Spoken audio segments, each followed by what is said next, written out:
Hello, welcome back to Kim Reads as we continue with the Boxcar Children. Chapter 6, A Queer Noise in the Night. At last it was dinner time. The children sat down to see what Henry had in his bundles. I brought another loaf of brown bread at the store, said Henry, and some more milk. And then I brought some dried meat because we eat it with our hands, and I bought a bone for Watch. Watch took Henry the bone and lay down at once to eat it.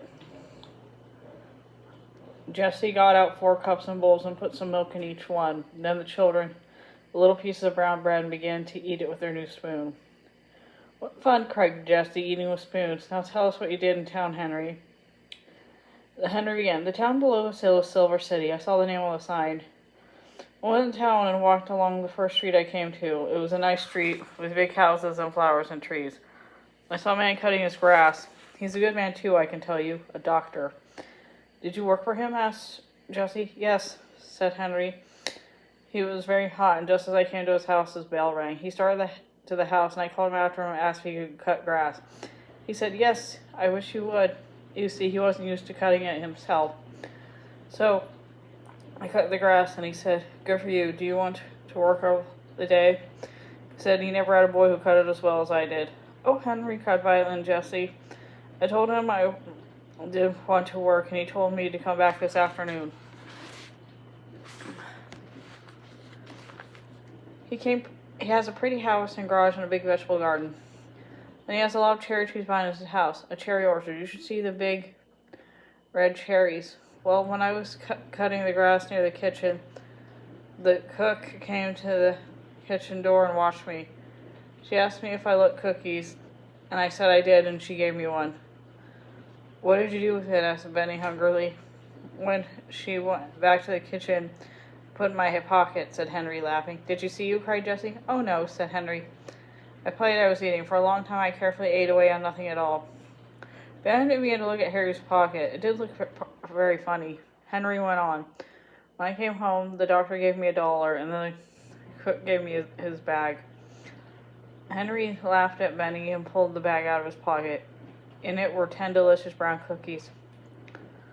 Oh, no. Oh, cried Benny. Please, Jackie, let's have cookies for dinner. Yes, indeed, said Jessie. Then Henry opened up his last bundle. I thought we ought to have a tablecloth, said Henry. So I got this one at the store, but it wasn't hemmed.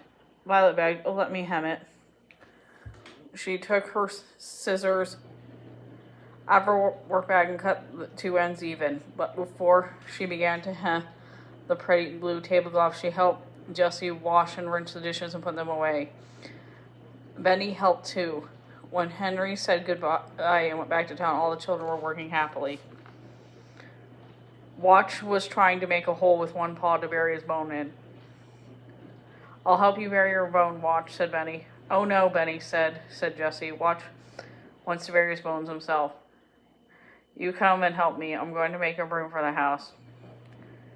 For a little while, Benny ran around finding sticks for the broom, but he soon went to sleep on the ground with the dog for a pillow. The 2 girls sat by the brook. Violet was hemming the blue tablecloth, and Jessie was making the broom with a long stick for a handle. When Henry came back at supper time, the broom with the long handle stood in the kitchen, and the new tablecloth was helmed. Henry admired the broom and the tablecloth. Then he gave Jessie a small bundle. Oh, butter, cried Jessie, her eyes shining. It was butter, yellow and sweet. The 4 children had not had any butter for days. At least they sat down to their fine supper.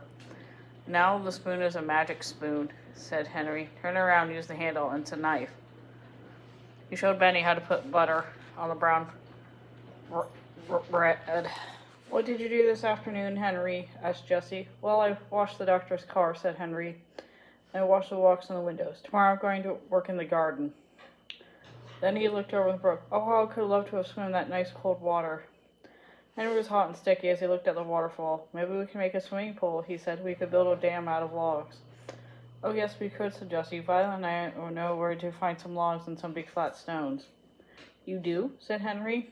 Yes, said Jessie. These are not far away, and just a little before here is a pool now with all the sand in it. There's not big enough to swim in. Is that so? Cried Henry. Someday I'll stay at home and try to dam up the brook and make it a swimming pool. You can have my wheels, said Benny. Good, replied Henry. I will make you a little cart with the wheels. Benny, you can carry stones in it. Yes, said Benny, I will. Come now, we must go to bed, said Jessie. The children were all to go to bed. They stood up on the stump and climbed their new house. They all went to sleep but Henry. He was thinking about the new swimming pool, all at once he saw that Watch was not asleep.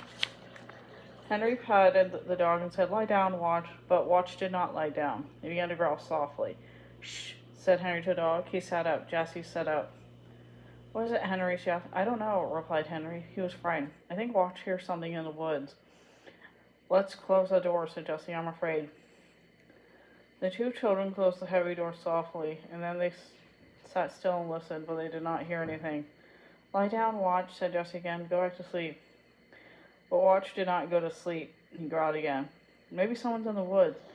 Maybe someone wants to hide in this car, whispered Jessie. Maybe, said Henry, but there is something out there that the dog doesn't like. Then they heard a stick crack and Watch barked.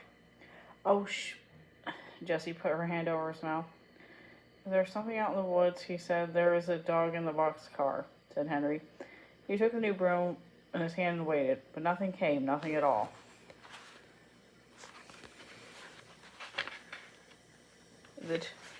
The two children waited and waited. Violet and Benny slept through it all. I'm gonna go to open the door now, said Henry. Then they opened the door softly and then listened. The dog sniffed a little. Then he turned around 3 times and lay down. He put his head on his paws. It must be all right now, said Henry. Watch knows, maybe it was just a rabbit. So last night they all went to sleep and slept until morning. That's the end of that chapter. See you later.